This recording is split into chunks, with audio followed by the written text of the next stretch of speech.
What do you do when you're facing a deadline? Or when you desperately need to tackle a massive workload? Time is literally breathing down your neck. You've got finals coming up, but instead of studying, you've been goofing off all semester. Or any other case where you need peak productivity, maximum efficiency, laser focus, and your working memory firing on all cylinders. You know when you're under the gun and need to get stuff done fast? Is there anything you can actually use for this? What should you be using? Hi, I'm Mikhail Tatushkin. I'm a psychiatrist and I've been working in this field for over 25 years. I'm the creator and director of the Med Science Project, which has been helping people with mental health for over 15 years. So we've got two go-to student nootropics here.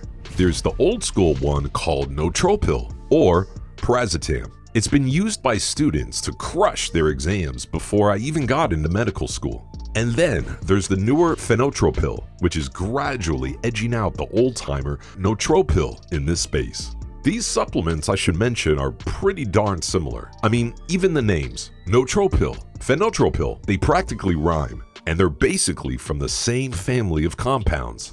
But there is a difference. Nootropil is a supplement that works less intensively than Phenotropil, but it has this systemic action going for it. So you don't just get an effect while you're taking it. You get these delayed benefits a month out to 3 months out, sometimes even up to 6 months later. And because of that, you can take Nootropil for much longer stretches. Typically, people use it in cycles of 3 to 4 months. Sometimes you can even extend that cycle up to 6 months. Phenotropil, on the other hand, hits way harder. If you compare equivalent doses of Nootropil versus Phenotropil, frankly speaking, you'll get a bigger buzz. Phenotropil will give you more of that kick. You get this more intense feeling of mental clarity, activity, alertness, and heightened awareness. Like your thoughts are racing in a good way. Your focus is sharper. All of this is more intense, but you lose that systemic action you get with Nootropil. So, with Phenotropil, while you're on it, you feel the effects. Stop taking it and boom, no lasting benefits whatsoever. On top of that, Phenotropil has this major downside. Tolerance builds up fast. We often see people take Phenotropil and the first week they're literally bouncing off the walls. They suddenly have this multitasking superpower that they've never had before. They're crushing every task, getting everything done. Second week, they're still performing well, but they're not climbing the walls anymore. Third week, they're working fine. But that multitasking ability starts slowly narrowing down. And by the end of week 4, whether they take it or not makes basically no difference. Nootropil doesn't have this rapid tolerance buildup compared to Phenotropil. If you want longer-term support for your brain function, cognitive performance, and overall mental efficiency, then you should probably go with Nootropil. But if you need to cram 6 months worth of work into 1 or 2 weeks, then yeah, Phenotropil is probably your best bet. We absolutely have to talk about the fact that Phenotropil, precisely because of its more intense effects and stronger stimulation, comes with certain risks you need to be aware of. So after a month, a person notices Phenotropil isn't really working anymore. And they do exactly the wrong thing, the complete opposite of what they should be doing.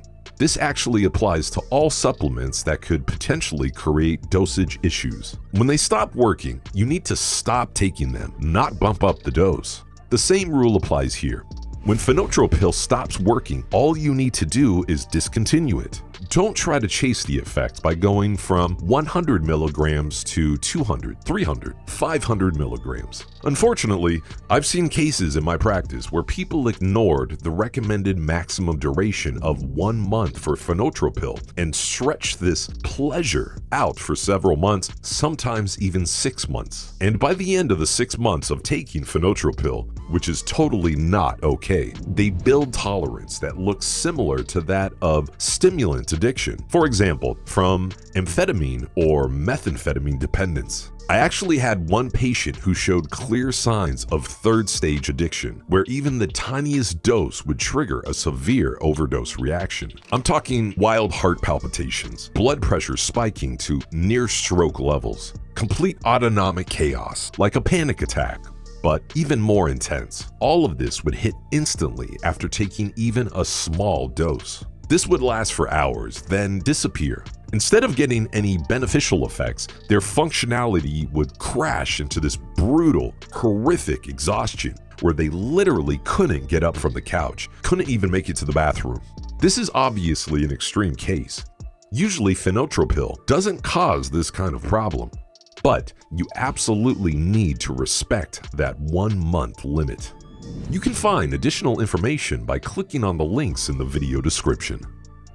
So, what can we say about using Phenotropil as a tool for tackling tasks and high-intensity or massive workload situations rather than the treatment of some medical condition? Obviously, we need to keep in mind this supplement's side effects. The side effects actually come from the mode of action. Phenotropil is what we call an activating nootropic. It amps you up and it intensifies mental processes. I mean, all mental processes. The good vibes that we want and the messy stuff that we definitely don't want to deal with. Got anxiety already? On Phenotropil, it's probably gonna spike. There's no way around it. It's just how activating supplements roll. And often instead of helping, all that activation just blows your anxiety up. So if you're thinking about using Phenotropil to boost your work intensity and overall cognitive performance, you need to understand this only works if you either don't have anxiety or you've got it under control. And it brings us to mentioning sedating nootropics like Picamilin or Phenabut as an anti-anxiety supplement, or Selanc, which has anti-anxiety properties. Since we're getting this activating effect from Phenotropil, obviously if we take this supplement too close to bedtime, we're going to have problems switching from wake to sleep mode.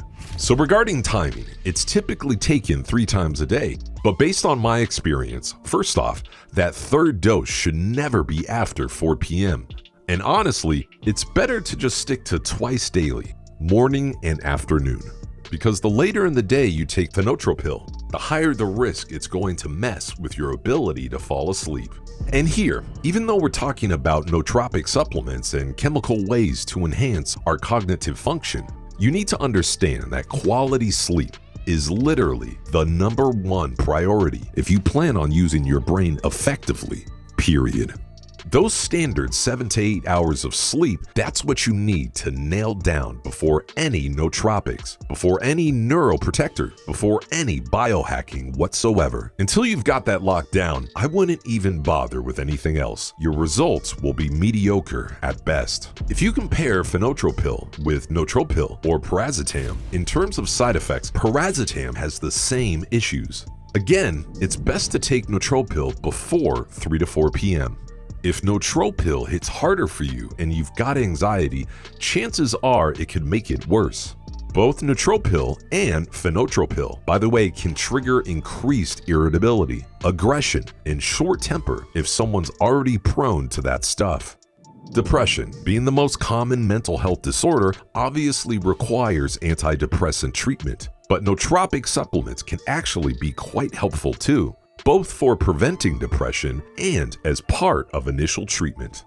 And what's really interesting is how they can reduce the side effects of antidepressants. If you're interested in this topic, we have a separate video that covers it.